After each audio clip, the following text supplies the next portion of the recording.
ब्रह्मा गुरुर्विष्णु गुरुर्देवो महेश्वरः गुरुः साक्षात् परब्रह्म तस्मै श्रीगुरवे नमः। श्रीगुरुचरणकमलेभ्यो नमः। ओम परात्पर गुरवे नमः। ओम परमेष्ठी गुरवे नमः।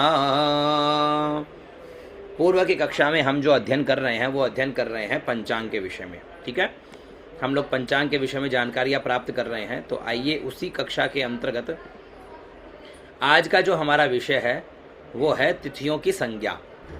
तिथियों को 5 भागों में विभाजित किया गया है। थोड़ा ध्यान देना, हमारी तिथियों को 5 भागों में विभाजित किया गया है। नंदा, भद्रा, जया, रिक्ता और पूर्णा। कौन कौन सी? नंदा, भद्रा, जया, रिक्ता, पूर्णा। ये याद रखना, तिथियों को 5 भागों में विभाजित किया है। और इसको कि कौन सी तिथियां नंदा है, कौन सी तिथियां भद्रा है, कौन सी तिथियां जया है, उसको जानने के लिए एक बहुत अच्छा सूत्र है। क्रमशः याद रखो, नंदा, भद्रा, जया, रिक्ता, पूर्णा। तो प्रतिपदा, द्वितीया, तृतीया, चतुर्थी, पंचमी, षष्ठी, सप्तमी, अष्टमी, नवमी, दसवीं, एकादशी, द्वादशी, त्रयोदशी, चतुर्दशी, अमावस्या या पूर्णिमा। तो इसमें जो तिथियां यहां पर नंदा में आई, जैसे 1, 6 और 11, ये हो गई नंदा तिथियां। 2 नंबर पे भद्रा, 7 नंबर आया इस पे, भद्रा पे 2 नंबर आया, 7 नंबर आया और 12 नंबर आया, तो ये हो गई भद्रा। जया में 3, 8, 13, रिक्ता में 4, 9, 14 और यहाँ पर पूर्णा में 5, 10, 15 या 30। 15 या 30 का मतलब 15 यानी अमावस्या, 30 यानी पूर्णिमा। ठीक है, तो ये एक सूत्र हो गया, नंदा, भद्रा, जया, रिक्ता, पूर्णा। अब आपको बोले कि 13 नंबर की कौन सी 13 नंबर की जो तिथि है यानी त्रयोदशी है वो कौन से में आई, तो आप लोग तुरंत देख सकते हो कि नंदा की 9, 11, 12, 13। तो आप देख सकते हो जया, नंदा, भद्रा, जया। अरे हाँ, जया के अंदर आई है। ठीक है, नंदा, भद्रा, जया, रिक्ता, पूर्णा। समझ में आया ना? नंदा, भद्रा, जया, रिक्ता, पूर्णा। और क्रमशः 1, 2, 3, 4, 5, 6, 7, 8, 9, 10, 11, 12, 13, 14, 15 ऐसे। तो नंदा पर जो तिथियां आई 1, 6, 11 ये नंदा की संज्ञा है, यानी उनकी संज्ञा है कि ये नंदा तिथियां हैं। 1, 6, 11 नंदा तिथि, ऐसे याद करो तो ऐसे भी कर सकते हो। भद्रा में 2, 7, 12, जया में 3, 8, 13, रिक्ता में 4, 9, 14 और पूर्णा में 5, 10, 15 या 30। नंदादि तिथियों में उत्पन्न जातकों का जो फल है वो यह है कि नंदा तिथि में जन्म लेने वाले जातक मान पाने वाले, देवताओं की भक्ति में निष्ठा रखने वाले, विद्वान, ज्ञानवान व लोकप्रिय होते हैं। वस्त्र, गीत, वाद्य, नृत्य, कृषि, उत्सव, गृह संबंधी कार्य तथा किसी शिल्प का अभ्यास हेतु नंदा तिथि श्रेष्ठ होती है। तो नंदा तिथि यानी प्रतिपदा, षष्ठी और एकादशी, इन तिथियों पर अगर किसी का जन्म हुआ है तो ठीक है, हाँ भेज देंगे। प्रतिपदा, षष्ठी, एकादशी इन तिथियों में जन्म लेने वाले जातक की आप ये संज्ञा बता सकते हो कि नंदा तिथि में जन्म लेने वाले जातक मान पाने वाले होते हैं, यानी सम्मान की उनको अभिलाषा रहती है, देवताओं की भक्ति में वो निष्ठा रखने वाले होते हैं, विद्वान, ज्ञानवान व लोकप्रिय होते हैं। इनके लिए क्या क्या अच्छा है? वस्त्र, गीत, वाद्य, नृत्य, कृषि, उत्सव, गृह संबंधी कार्य तथा किसी शिल्प का अभ्यास हेतु नंदा तिथि श्रेष्ठ है।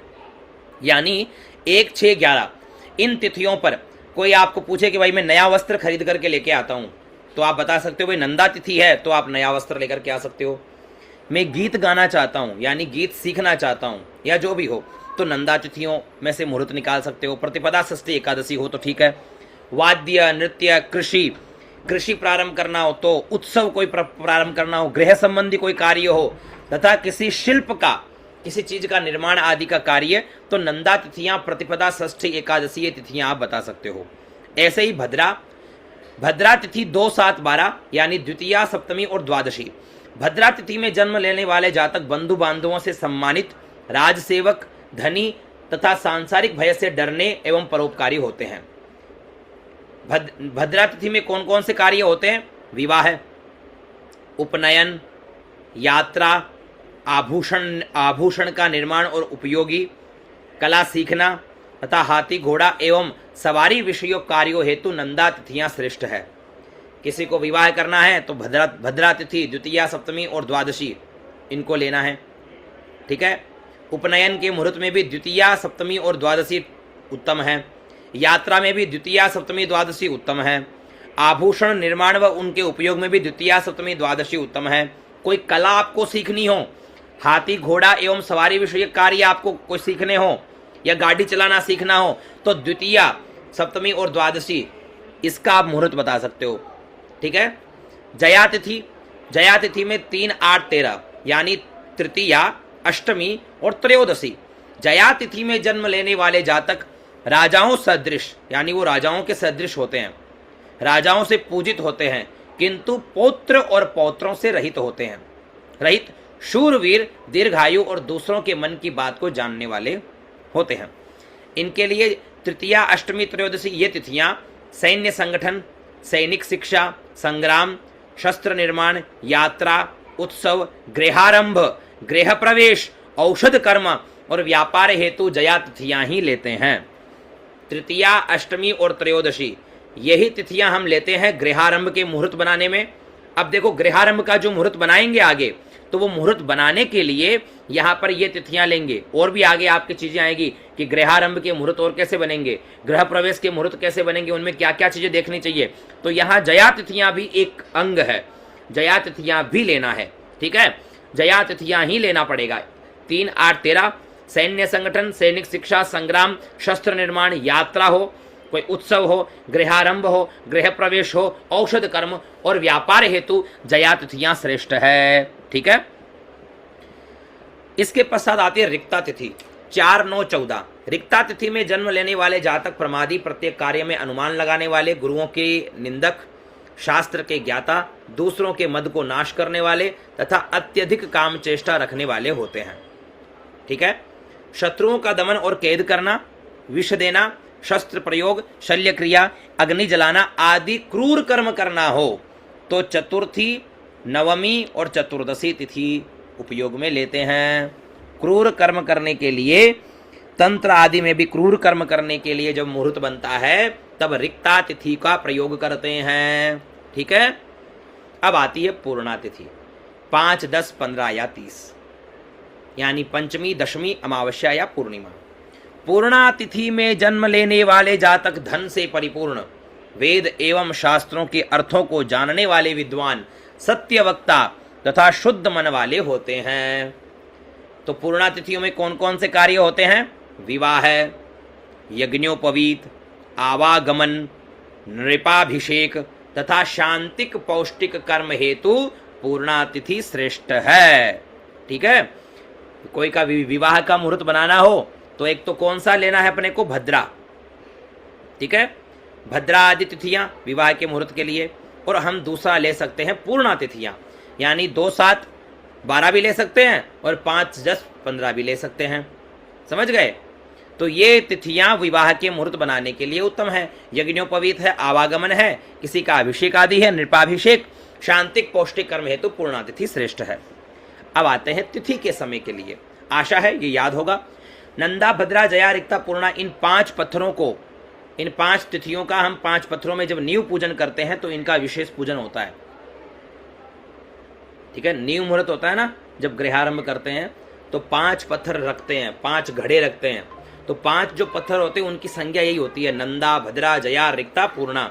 उन सब का पूजन होता है और उनको स्थापित किया जाता पहले, फिर उसके बाद गृहारंभ होता है। ठीक है। तिथि समय, सूर्योदय के समय जो तिथि वर्तमान हो वह उदय व्यापिनी तिथि। दिन रात्रि तक दान, पठन, व्रतोपवास, स्नान, देवकर्म, विवाहादि संस्कार तथा प्रतिष्ठादि समस्त मांगलिक कार्यों में ग्राह्य है, परंतु श्राद्ध,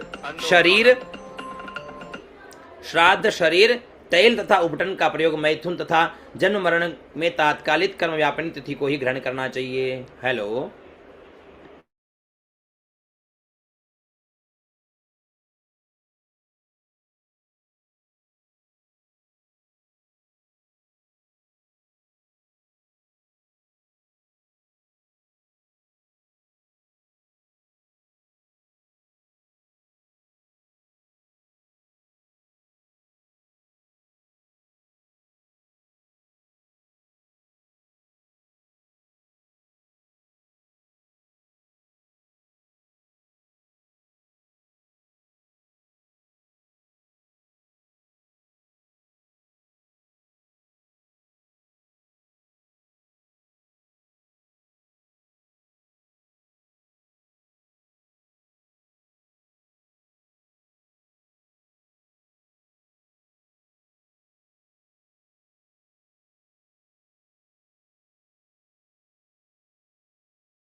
हाँ, तिथि का समय जो हमने बताया उस तिथि के समय के अनुसार, यानी हमें यहाँ पर यह ग्रहण करना है, सूर्योदय के समय जो तिथि वर्तमान हो वह उदय व्यापिनी, यानी जब सूर्य का उदय काल होता है, सूर्य उदित होता है, उस समय जो तिथि रहती है उसी तिथि को ग्रहण करते हैं। हम लोग भी, वैष्णव लोग भी ज़्यादातर उसी तिथि को ग्रहण करते हैं और उस तिथि को उदय व्यापिनी तिथि कहते हैं। उस तिथि को कहाँ कहाँ काम में लेते हैं तो वो आप ध्यान देना। दिन रात्रि तक दान, पठन, व्रतोपवास, स्नान, देवकर्म, विवाहादि संस्कार तथा प्रतिष्ठादि समस्त मांगलिक कार्यों में उदय व्यापिनी तिथि ही ग्राह्य करते हैं। समझ गए? जितने मांगलिक कार्य है ना उनमें उदय व्यापिनी तिथि ही ग्राह्य करते हैं कि हाँ आज उदय यानी सूर्योदय के समय कौन सी तिथि रही, अच्छा ये तिथि रही, तो उस तिथि के अनुसार ही उनका मुहूर्त बनता है। परंतु श्राद्ध कर्म होता है तो ऐसा नहीं होता है। श्राद्ध कर्म में अगर मान लो दोपहर के बाद कोई तिथि लग रही है तो वो उसके बाद ही मानी जाएगी। शरीर पर तेल का उबटन का प्रयोग मैथुन तथा जन्म मरण में तात्कालिक कर्म व्यापिनी तिथि को ही ग्रहण करते हैं, यानी जो तिथि वर्तमान में है वो चाहे अभी 5 मिनट पहले ही लगी हो उसी तिथि को ही ग्रहण करेंगे। जो तिथि है वर्तमान में, चाहे वो 1 मिनट पहले लगी हो चाहे अभी जस्ट लगी ही हो, है ना, जो तिथि जिस समय लगी है उसी तिथि को ही ग्रहण करेंगे। क्षिद्रा तिथि कि प्रत्येक पक्ष की चतुर्थी, षष्ठी, अष्टमी, नवमी, द्वादशी और चतुर्दशी तिथियां पक्ष छिद्रा कहलाती है तथा शुभ कार्यों में इनका परित्याग ही अपेक्षित है। आवश्यकता में निर्दिष्ट तिथियों की आदिम घटियों का त्याग कर शेष घटियों को प्रयोगार्थ ग्रहण करना चाहिए। 4, 6, 8, 9, 12 और 14 इन तिथियों को क्षिद्रा तिथि कहते हैं। ओके, ठीक है, इन तिथियों की संज्ञा है क्षिद्रा तिथि। इन क्षिद्रा तिथियों को कहा जाता है कि शुभ कार्यों में इनको त्याग देना चाहिए। अगर मान लो हमें ये काम में ही लेनी है तो इन तिथियों के कुछ आदिम घटियों का त्याग करके शेष घटियों को ग्रहण करना चाहिए। अगर चतुर्थी तिथि है तो कम से कम 8 घटी का त्याग कर देना चाहिए। षष्ठी तिथि है तो कम से कम 9 घटी का त्याग हो। अष्टमी तिथि है तो कम से कम 14 घटी का त्याग करके उसके बाद उसका मुहूर्त हो। नवमी तिथि है तो कम से कम 25 घटी त्यागनी है। 12 है, अगर द्वादशी तिथि है तो कम से कम 10 घटी को त्यागना है, ठीक है, और चतुर्दशी है तो कम से कम 5 घटी को त्यागना है, ठीक है। आगे इन पे भी चर्चा करेंगे। क्षय तिथि, क्षय तिथि क्या होती है? सूर्योदय के बाद किसी तिथि का प्रयोग हो, प्रारंभ हो तथा अग्रिम सूर्योदय से पहले उस तिथि का समापन हो जाए, ठीक है, तो वह तिथि क्षय तिथि कहलाती है। जैसे आज तिथि है, मान लेते हैं एकादशी, लेकिन कल सूर्योदय में एकादशी तिथि नहीं है, तो ये तिथि क्या हो गई? ये तिथि क्षय तिथि हो गई। सूर्योदय के बाद किसी तिथि का प्रारंभ हो तथा अग्रिम सूर्योदय से पहले वो तिथि समाप्त हो जाए। अब मान लेते हैं कि आज सूर्योदय हुआ, तब तिथि थी एकादशी और सूर्योदय के पश्चात लग गई द्वादशी। अब कल सूर्योदय होगा, उससे पूर्व द्वादशी खत्म हो जाएगी और त्रयोदशी सूर्योदय के समय कल अगले सूर्योदय में त्रयोदशी तिथि लग जाएगी। तो द्वादशी तिथि जो है वो दोनों ही सूर्योदय में नहीं आई, इसलिए वह द्वादशी तिथि क्षय तिथि कहलाएगी। समझ रहे हो? जैसे इस बार प्रतिपदा तिथि क्षय हो रही है नवरात्रि में, है ना, नवरात्रि में प्रतिपदा तिथि क्षय हो रही है ना, इसीलिए हम लोग एक दिन पहले, यानी जो अमावस्या प्रतिपदा है उससे हम नवरात्रि प्रारंभ कर रहे हैं, उसी से नया संवत्सर प्रारंभ हो रहा है। समझ गए? क्षय तिथि को समझे? महात्मा जी बोलो। जी गुरुजी समझ गए। मतलब आपके कहने का समझाने का तात्पर्य ये कि तिथि पूर्णतः सूर्य उदय के पहले जो है संपन्न समाप्त हो जाए, उसी को क्षय तिथि बोलते। यानी जो सूर्योदय में तिथि आए नहीं, हाँ, सूर्य उदय में स्पर्श ना करे। हाँ, और कोई दूसरी तिथि आ गई तो वो क्षय तिथि हो गई। अब मान गुरुजी लेते लेकिन हैं, इसका अमावस्या को जो आप बोले चैत्र नवरात्र का, इसका थोड़ा समझो नहीं कैसा। नहीं, इस बार प्रतिपदा का क्षय है ना, प्रतिपदा तिथि जो है उसका क्षय हो रहा है।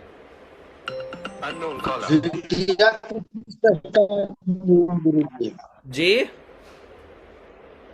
नए वाले पंचांग में डायरेक्ट द्वितीया दिया हुआ है, चैत्र मास जो शुक्ल पक्ष है। पंचांग जी भगवान। एक नवरात्रि सेकंड। का बोल। हाँ, नवरात्रि का बोल रहे हैं। इस बार क्या हो रहा है मैं बताता हूँ, देखो आपको। पंचांग अपने पास में रखो।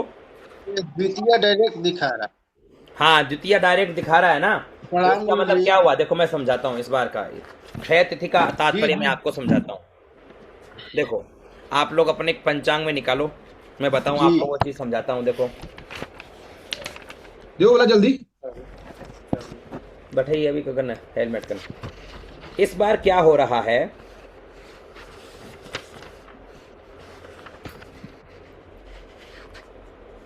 अरे यार भी पंचांग में था।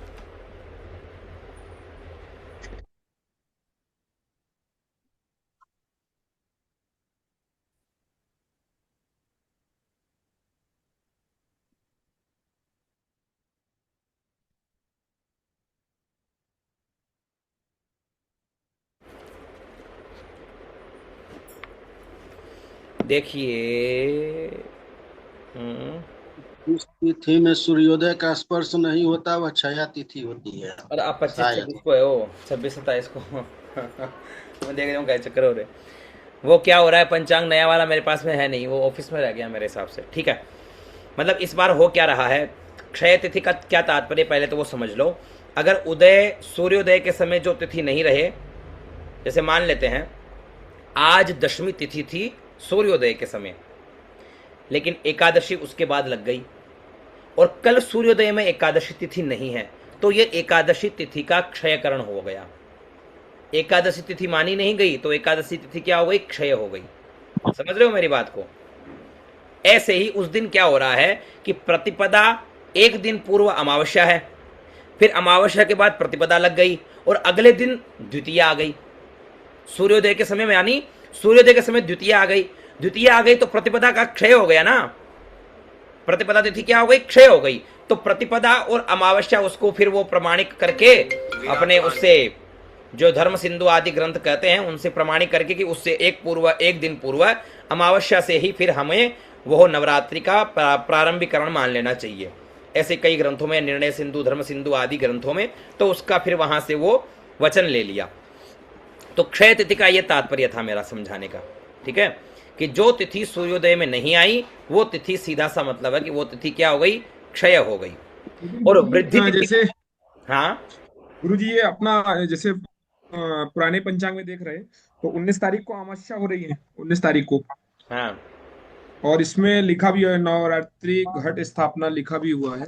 और साथ में ये 6 तिथि नए पंचांग में 19 तारीख का मतलब तारीख ही नहीं लिखी, 6 तिथि लिखी हुई है, तारीख ही नहीं लिखी। हाँ। वही जो आप बता रहे थे वही हुआ। हम्म। लेकिन गुरुजी एक तिथि दब जाएगी ना? नहीं, हम्म। एक तिथि दब जाएगी ना, क्योंकि अपन 19 तारीख को घट स्थापना कर रहे हैं, यानी प्रतिपदा का हम ये कर रहे हैं।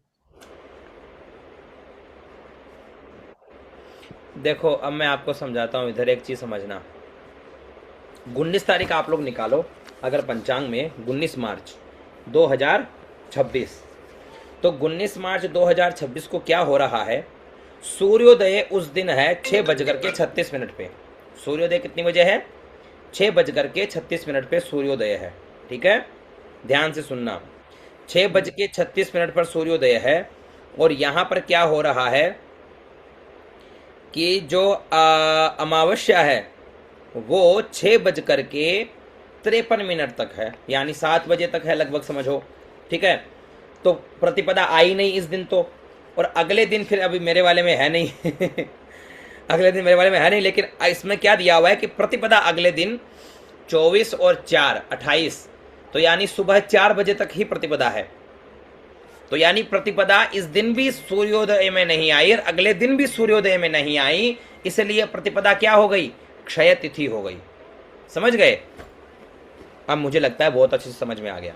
अब आती है वृद्धि तिथि। वृद्धि तिथि क्या होती है कि दो सूर्योदय में एक साथ एक ही तिथि आ जाए। जैसे आज भी सूर्योदय में एकादशी थी और कल भी एकादशी है सूर्योदय में, तो वो वृद्धि तिथि हो गई। यदि एक ही तिथि के प्रमाण में दो सूर्योदय हो जाए, ठीक है, सूर्योदय के पहले किसी तिथि का प्रारंभ हो जाए तथा अग्रिम सूर्योदय से पश्चात उस तिथि का समापन हो जाए तो वह तिथि वृद्धि तिथि कहलाती है। क्षय व वृद्धि तिथि का त्याग व परिहार क्या है वो देखो। क्षय व वृद्धि तिथियां सभी कर्मों में त्याज्य है तथा आवश्यक होने पर तिथि क्षय अथवा तिथि वृद्धि के दिन कार्य के समय लग्न कुंडली में बृहस्पति केंद्रस्थ हो तो तिथि दोष समाप्त हो जाता है। ये भी है, क्षय तिथि अगर किसी दिन आ जाए और हमें कोई मांगलिक कार्य करना हो तो उस दिन का तुरंत हमें क्या बना लेना चाहिए, लग्न कुंडली बनानी चाहिए। तो लग्न कुंडली में अगर बृहस्पति केंद्र में आ जाए, ठीक है, अगर उस दिन बृहस्पति केंद्र में आ जाए, केंद्रस्थ बृहस्पति हो जाए तो उस तिथि का दोष समाप्त हो जाता है। इसीलिए कुंडली में यह कहा गया है कि किसी भी जातक की कुंडली में अगर बृहस्पति लग्न में है, बृहस्पति अगर उसके केंद्र में है तो उसके बहुत सारे दोष तो समाप्त हो जाते हैं। ऐसे ही ये समझ लो उसके ऊपर गुरु भगवान की खूब कृपा है ना, लगभग दोष उसके सारे समाप्त हो गए। ठीक है, कृष्णा अष्टमी, चतुर्दशी, अमावस्या, पूर्णिमा तथा सूर्य संक्रांति के दिन वर्तमान तिथि पर्वसंज्ञक होती है जो सभी मांगलिक कार्यों में वर्जित है। गल ग्रह तिथियां चतुर्थी, सप्तमी, अष्टमी, नवमी, त्रयोदशी, चतुर्दशी, अमावस्या, प्रतिपदा, ये सभी कृष्ण पक्ष की गल ग्रह तिथियां हैं। इनका सभी मांगलिक कार्यों में निषेध है। सोपपद व कुलाकुल तिथियां ज्येष्ठ शुक्ल द्वितीया, आषाढ़ शुक्ल दशमी, पौष शुक्ल एकादशी, माघ की कृष्ण पक्ष व शुक्ल पक्ष की चतुर्थी व द्वादशी, ये तिथियां सोपपद होती है। ये सभी तिथियां शुभ फलदायक होती है। प्रत्येक मास की द्वितीया, षष्ठी व द्वादशी तिथि कुलाकुल संज्ञक होती है। ये सभी तिथियां मध्यम फलदायक है। तिथियों के स्वामी, भारतीय परंपरा में कंकर में शंकर की कल्पना की गई है। इसी प्रकार पंचांग के प्रत्येक अंग का स्वामी निर्धारित किया गया है। अभिष्ट देवताओं के शुभाशुभ फल की प्रतिपादित किए गए हैं। इसी क्रम में यहाँ तिथियों के स्वामी का विवेचन किया जा रहा है। तो तिथि है प्रतिपदा। प्रतिपदा तिथि के स्वामी कौन हो गए? अग्नि। और निर्दिष्ट कर्म विवाह, यात्रा, उपनयन, प्रतिष्ठा, सीमंतोन्नयन, चौल कर्म, गृहारंभ, गृह प्रवेश, शांतिक, पौष्टिक आदि कार्य, समस्त मांगलिक कार्य। ठीक है,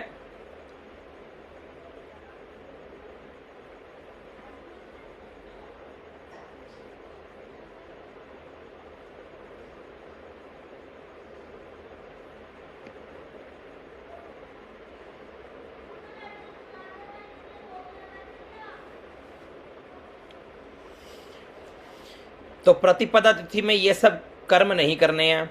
द्वितीया के स्वामी ब्रह्मा है और इसमें राजा, मंत्री, समस्त देश, कोष आदि सप्तचिन्ह संबंधी है ना, ये सब निर्माण, धारण, उपनयन आदि शुभ कर्म नहीं करने।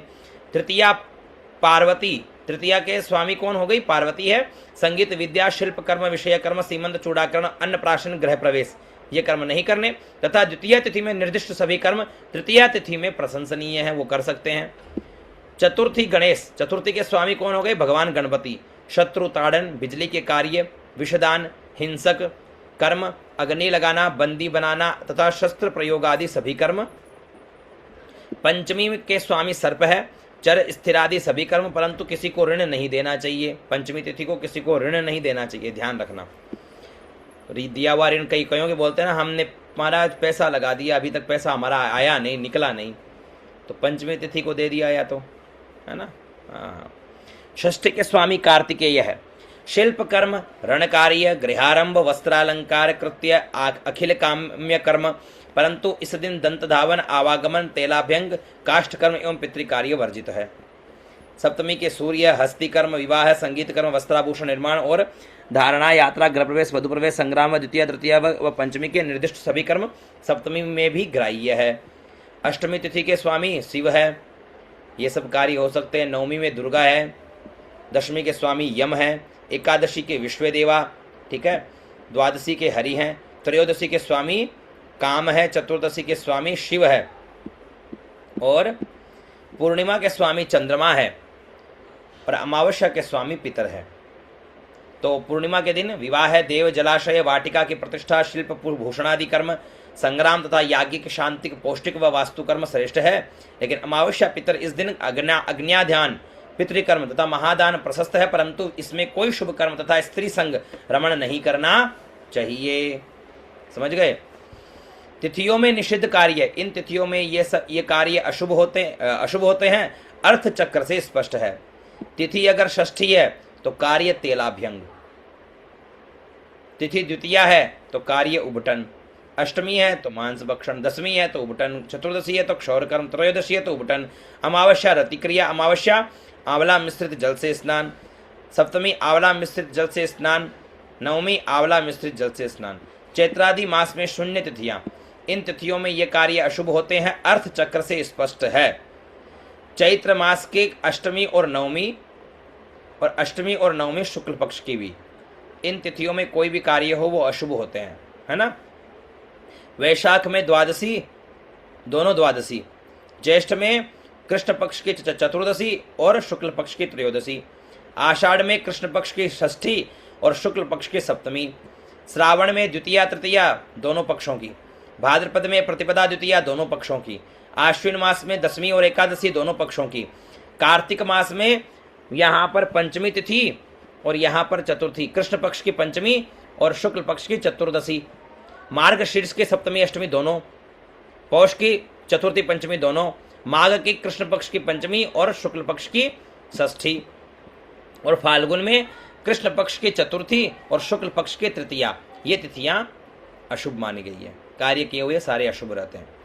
पक्ष रंध्र तिथियां चतुर्थी, षष्ठी, अष्टमी, नवमी, द्वादशी व चतुर्दशी, इन तिथियों की पक्ष रंध्र संज्ञा होती है। इनमें कोई भी शुभ कार्य नहीं करने चाहिए। यदि बहुत ही आवश्यक हो तो उपरोक्त तिथियों में चक्रानुसार कार्य करे। छोड़ो।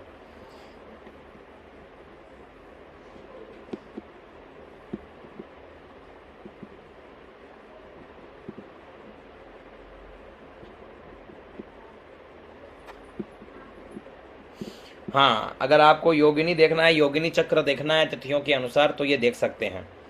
ईशान कोण में अष्टमी और पूर्णिमा, पूर्व में प्रतिपदा नवमी, आग्नेय कोण में 3 और 11, तृतीया और एकादशी, दक्षिण दिशा में पंचमी और त्रयोदशी, नैऋत्य कोण में चतुर्थी और द्वादशी, पश्चिम में षष्ठी और चतुर्दशी, वायव्य में सप्तमी और अमावस्या, उत्तर में द्वितीया और दशमी।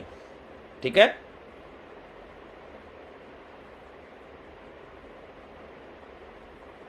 उपरोक्त तिथियों में योगिनी चक्रोक्त ईशादी दिशाओं में स्थित होती है।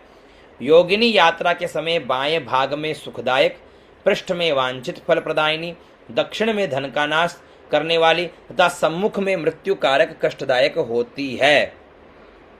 योगिनी सुखदा में पृष्ठे वांछित दायिनी, दक्षिणे धनहंत्री च सम्मुखे मरण प्रदा। ये तिथि का योगाग्नि चक्र है। घात तिथियां, ठीक है। घात तिथियां कौन कौन सी हुई? यात्रा आदि में घात तिथि को वर्जित करना चाहिए। प्रतिपदा, षष्ठी, एकादशी राशि है मेष। मेष राशि वाले के लिए प्रतिपदा, षष्ठी और एकादशी। वृष राशि के लिए पंचमी, दशमी, पूर्णिमा। मिथुन वाले के लिए द्वितीया, सप्तमी, द्वादशी। कर्क वाले के लिए द्वितीया, सप्तमी, द्वादशी। सिंह वाले के लिए तृतीया, अष्टमी, त्रयोदशी। कन्या के लिए पंचमी, दशमी, अमावस्या। तुला के लिए चतुर्थी, नवमी, चतुर्दशी। वृश्चिक के लिए प्रतिपदा, षष्ठी और एकादशी। धनु के लिए तृतीया, अष्टमी, त्रयोदशी। मकर के लिए चतुर्थी, नवमी, चतुर्दशी। कुंभ के लिए तृतीया, अष्टमी, त्रयोदशी। मीन के लिए पंचमी, दशमी और अमावस्या। तिथि अशुभ फलनाशक पदार्थ, इन पर क्या विचार करना। तिथि में द्वार निर्माण का निषेध।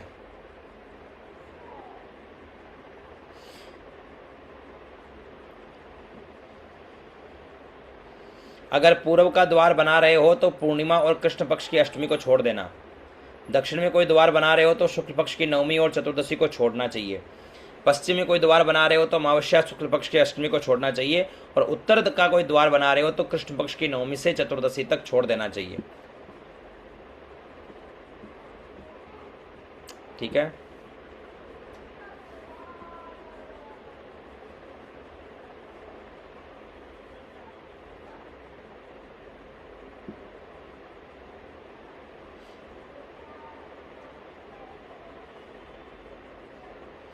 मनवादि व युगादि तिथियों में करणीय कर्म। इन तिथियों में स्नान, हवन, जप, दान, पुण्य करने से अनंत कोटि फल प्राप्त होता है, परंतु विद्यारंभ, उपनयन, व्रतोद्यापन, विवाह, गृह निर्माण, गृह प्रवेश, नित्याध्ययन तथा रात्रि या यात्रादि में इन्हें त्याज्य बताया गया है। ठीक है। हाँ, तिथियों में आने वाली स्वयं सिद्ध तिथियां, स्वयं सिद्ध तिथियां जो बोलते हैं ना, जैसे चैत्र शुक्ल की प्रतिपदा, इसे क्यों बोलते हैं? क्योंकि ये कल्पादि है, कल्प यहाँ से प्रारंभ हुआ, इसलिए नवीन संवत्सर का आरंभ होता है तो हम लोग क्या बोलते हैं? स्वयं सिद्धा तिथियां हैं। रामनवमी, अक्षय तृतीया, इस दिन त्रेता युग प्रारंभ हुआ। जानकी नवमी, बुद्ध पूर्णिमा, पीपल पूर्णिमा, गंगा दशमी, ठीक है, निर्जला एकादशी, बड़ल्या नवमी, जन्माष्टमी, गोगा नवमी, जल झूलनी एकादशी, विजयादशी, दीपावली, देव प्रबोधनी एकादशी, बसंत पंचमी, फुलेरा दूज और शीतलाष्टमी बाशोड़ा। ये सारी जो तिथियां है ना, ये क्या होती है? स्वयं सिद्धा तिथियां मानी गई है। स्वयं सिद्धा जो ये तिथियां होती है ना, ये बहुत पुण्य, मतलब इनमें सारे कार्य आप कोई बिना मुहूर्त कुछ नहीं देखना, आपको सीधा कर लो। होता है ना, आज तो अनबूझ मुहूर्त है, वो ये है अनबूझ मुहूर्त, ये आप याद कर सकते हो। इतने तिथियों में आने वाले स्वयं सिद्ध तिथियां हैं ये। ठीक है। अभी गई थी ना, अभी गई है ये शीतलाष्टमी, बाशोड़ा गया अभी, ठीक है ना, शीतला की अष्टमी आई थी अभी, चैत्र कृष्ण अष्टमी आई थी ना, अभी अष्टमी तिथि आई थी 2-3 दिन पहले। ये इस दिन स्वयं सिद्ध मुहूर्त था, इस दिन बहुत सारी जगह शादी विवाह हो रहे थे। अब आ रही है 19 तारीख को नवीन संवत्सर का आरंभ होगा, तो उस दिन सारे मांगलिक कार्य बिना कोई मुहूर्त के होंगे। इस दिन जितने भी मांगलिक कार्य है ना, वो सब होंगे इसमें, विवाह हो, कुछ भी हो, लोग सब करेंगे कार्यक्रम इसमें, क्योंकि ये स्वयं सिद्धा तिथियां हैं, इनको और किसी की आवश्यकता ही नहीं है। ठीक है। रामनवमी आएगी ठीक 9 दिन बाद में उसके, तो रामनवमी पे भी सारे मांगलिक कार्य होंगे। अक्षय तृतीया, इस पे तो कोई भी कर्म करो उसका अक्षय पुण्य प्राप्त होता है। ठीक है, ये स्वयं सिद्ध है। अब आता है गंडांत विचार, है ना, तो ये अपन करेंगे, कल पढ़ेंगे इसमें। ठीक है। कुछ पूछना है? हास्य प्रभा। गुरुजी मेरा बर्थडे आ रहा है 23 को, तो मैं सोच 23 रही थी पूजा करने घर में छोटा सा हवन। करवाओ, बहुत अच्छा है। तो ये आप ये तिथि वाला चीज बोल दिए, तो मैं करूँ कि नहीं करूँ? पता नहीं उस दिन क्या आएगा। क्या बोल रही तिथियां? क्या बोल रही है तिथियां? पता नहीं गुरुजी, अभी ये सब सुनने के बाद इसलिए मैंने पूछा। नहीं नहीं, अपनी जो जन्म जो दिवस होता है, उस दिवस पे अष्ट चिरंजीवियों का पूजन करना चाहिए। ठीक है। आयु की वृद्धि के लिए अष्ट चिरंजीवियों का पूजन होता है, तो अष्ट चिरंजीवियों का पूजन करो, गौशाला जाओ, गाय को हरा चारा खिलाओ, गुड़ खिलाओ, पीली दाल खिलाओ। ठीक है। कोई संत लोग कहीं रहते हो तो संतों की सेवा कर दो कुछ वहाँ पर। ये कर्म करने चाहिए, ये तो जरूर ही करना चाहिए। ठीक है। बर्थडे बनाओ, कहाँ दिक्कत है। अभी तो केवल तिथियों की हम विषय फल देख रहे हैं, अभी केवल तिथि पे चल रहे हैं, आगे नक्षत्र, इन हर बहुत सारी चीज़ें आती है, तब जाकर के कोई मुहूर्त का निर्माण होता है। ऐसे थोड़ी ना होता है कि एक ही तिथि पे सब काम हो जाते हैं, नहीं। समझ रहे हो। अभी तो हम एक चीज़ को पढ़ रहे हैं। फिर इनका क्या होता है कि जैसे अब बनेगा कि भाई गृह प्रवेश, तो गृह प्रवेश के लिए कुछ चीज़ें होती है कि ये तो नक्षत्र होना चाहिए, ये तिथियां, अब तिथियां होनी चाहिए, तो ये तिथियां का ये आ जाएगा कि तिथियां ये होनी चाहिए, नक्षत्र ये होना चाहिए, वार ये होना चाहिए, और उस दिन चंद्रमा ये होना चाहिए, जो भी चीज़ें हैं, तो वो सब चीज़ें संकलित होकर के फिर एक मुहूर्त का निर्माण होता है। हैं? लेकिन ये चीज़ें यहाँ से याद रखेंगे तो आगे जाकर के अपन खुद से बना पाएंगे। ये है। ठीक है। चलो, तो इतना आप लोग तैयार करो, मिलते हैं फिर पुनः। शुभ रात्रि, नमो नमः।